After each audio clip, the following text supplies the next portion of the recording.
Halo, assalamualaikum warahmatullahi wabarakatuh. Teman-teman semua, saya Afif Ahmad dan saya akan jelaskan tentang seputar perkuliahan di Universitas Islam Madinah ya guys ya. Cuman saya akan menjelaskannya secara ringkas gitu kan. Tidak perlu detail-detail karena kalau dijelaskan dengan detail ya guys ya, itu butuh waktu yang sangat-sangat lama gitu loh bro. Untuk membahas satu kuliah saja itu tidak ada habisnya gitu loh. Karena kalau secara detail itu mungkin nanti kalian bisa mendalami atau tanya-tanya ke kakak kelas kalian ya. Kakak kelas kalian yang sudah ada di UIM gitu ya guys ya.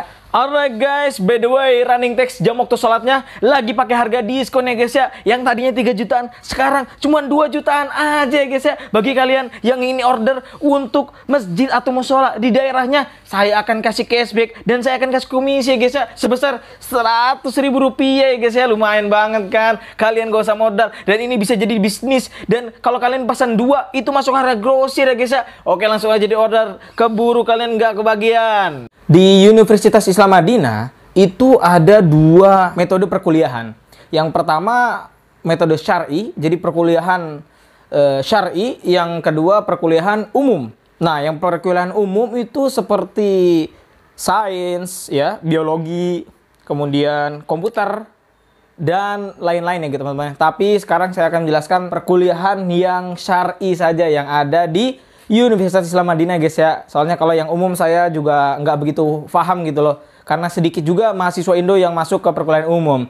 Tapi saran saya dan ini juga nasihat dari beberapa dosen saya, lebih baik kalian kalau misalkan keterima di Madinah, kalian ngambil yang kuliah jurusan syar'i ya guys ya. Itu wasiat dari beberapa dosen saya dan saya mau wasiatkan kepada teman-teman semua juga untuk kalau keterima di Madinah ya kalau bisa masuk ke perkuliahan yang syar'i ya guys ya. Tapi bukan berarti Anda tidak boleh masuk perkuliahan umum. Boleh, tapi lebih baik masuk ke perkuliahan syar'i gitu guys ya. Soalnya kalau perkuliahan umum di negara kita tercinta Indonesia sudah banyak gitu ya teman-teman ya.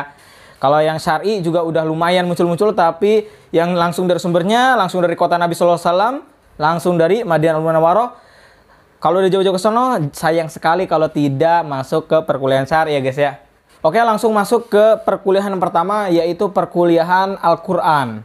Jadi, kuliah jurusan Al-Quran ini mempunyai syarat bahwasanya seseorang apabila masuk atau mau masuk ke kuliah Quran, maka syaratnya adalah hafal 30 juz. Jadi, bagi Anda yang masih belum hafal 30 juz, ya monggo cari kuliah yang lain gitu. Maksudnya kan ada hadis, yang lainnya juga gitu. Syariah, dakwah gitu kan. Kalau kalian bener-bener pengen masuk ke kuliah Quran, makanya kalian sekarang hafalin tuh Quran tuh sampai 30 juz baru kalian masuk ke kuliah Al-Quran. Dan kuliah Quran ini adalah kuliah yang sangat jarang orang masuk ke sana karena juga dibalik syaratnya yang harus hafal 30 juz dan 30 juz itu juga harus mutqin dan diuji setiap 1 semester. Jadi setiap semester ada ujian 30 juz ya teman-teman ya. Dan di pelajaran Al-Quran ini kebanyakan itu mengkaji tentang ilmu-ilmu tajwid dan qiraat ya. Dimulai dari Hafs an Asim, Thoriqoh Syatibi, Thoriqoh Thayyibatun Nasr dan seterusnya. Jadi lebih fokus ke masalah qiraat dan ilmu-ilmu tajwid dan ilmu-ilmu tahsin. Dan tentu saja ada pengkajian tentang tafsir juga, ada tafsiran juga sudah pasti ya. Jadi bagi Anda yang mau masuk ke kuliah Quran, jadi seperti itu gambarannya lebih banyak di masalah qiraat. Bukan berarti di kuliah Quran nggak ada akidah, nggak ada fikih, ada. Tapi yang menjadi prioritas di kuliah Quran adalah ilmu qiraat dan bacaan Quran yang baik dan benar dan seterusnya. Dan perkuliahan Quran ini adalah perkuliahan yang paling sedikit orangnya. Ya mungkin itu paling mantap lah kalau kata saya gitu ya. Dan Masya Allah orang-orang yang di dalamnya pun sudah dipastikan mereka itu sudah hafal 30 juz ya guys ya. Kalau nggak hafal 30 juz ya tidak bisa masuk kayak gitu. Oke. Selanjutnya adalah kuliah hadis ya, hadis wa dirasat Islamiyah. Perkuliahan hadis ini sudah kelihatan dari namanya aja kuliah hadis dan tidak ada syarat hafalannya harus 30 juz, nggak ada. Akan tapi nanti akan dimuqabalah ulang setelah kalian keterima di Madinah. Akan dimuqabalah ulang di UIM, di apa namanya? Di kampus nanti ada muqabalah ulang, itu muqabalah penjurusan. Kalau kalian mau masuk hadis, itu kalian setidaknya tahu dasar-dasar mustalah hadis dan tahu kutubut tis'ah itu apa aja gitu, pengarangnya siapa aja. Minimal itu tahu dasar-dasarnya supaya bisa masuk ke perkuliahan hadis. Dari namanya aja sudah kuliah hadis. Tentu di dalamnya lebih fokus ke menghafal hadis dan syarah dari hadis tersebut. Dan juga mereka menghafal para perawi dan menghafal tanggal lahirnya, tanggal wafatnya gitu kan. Bukan berarti di perkuliahan lain itu tidak menghafal tanggal lahir dan tanggal wafatnya seorang ulama ya. Jadi seperti di syariah juga kita menghafal imam 4 mazhab kapan lahir dan kapan meninggal, kemudian muridnya siapa saja, kemudian gurunya siapa saja. Sama di hadis juga perawi-perawinya itu lebih fokus ke ngapal hadis, syarah hadis dan juga ke perawinya. Jadi perawinya itu harus terlalu detail gitu guys. Detail banget sampai diketahui perawi ini apakah berguru dengan si ini dan perawi ini pernah menjadi guru kepada perawi yang ini. Seperti itu. Jadi memahami hadis dengan secara detail ya guys ya. Itu kuliah hadis, udah jelas banget. Bukan berarti di kuliah hadis nggak ada pelajaran fikih, nggak ada pelajaran akidah. Bukan berarti seperti itu. Ada pelajaran fikih, pelajaran akidah. Akan tetapi yang lebih diprioritaskan adalah pelajaran hadisnya teman-teman ya. Namanya juga kuliah hadis. Jadi bagi Anda yang ingin masuk ke kuliah hadis, kalian harus menghafal dasar-dasar mustalah hadis ya. Setidaknya kalian sudah pernah belajar kitab mustalah hadis Taisir ya, yang karangan Mahmud Tohan. Nah, itu setidaknya sudah pernah belajar itu, dan kalaupun lupa bisa dibaca-baca ulang lagi. Insya Allah itu mudah dipahami dan insya Allah kalian bisa keterima pas muqabalah ulang di UIM ya teman-teman ya. Kemudian perkuliahan yang selanjutnya adalah kuliah syariah. Nah, perkuliahan syariah ini adalah perkuliahan yang saya alhamdulillah masuk ke dalamnya ya. Jadi saya kuliah syariah, dan kuliah syariah ini lebih fokus ke masalah fikih dan usul ya.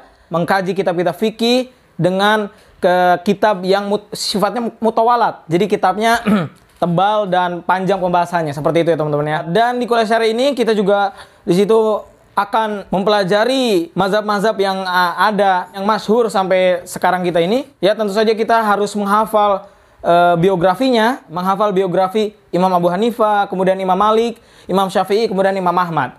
Jadi kita hafal biografinya dan kita hafal tanggal lahirnya, rihlah tolabul ilminya kemana saja, mengajarnya di mana saja, dan juga wafatnya kapan, kemudian gurunya siapa saja, dan muridnya siapa saja. Nanti akan diperdalam di fakultas syariah yang seperti itu. Bukan berarti di fakultas syariah tidak ada pelajaran akidah atau tauhid ya, atau hadis. Di kuliah syariah juga ada pelajaran tauhid, akidah, dan ada pelajaran hadis. Akan tapi lebih difokuskan ke dalam masalah fikih dan juga masalah usul fikihnya teman-teman ya.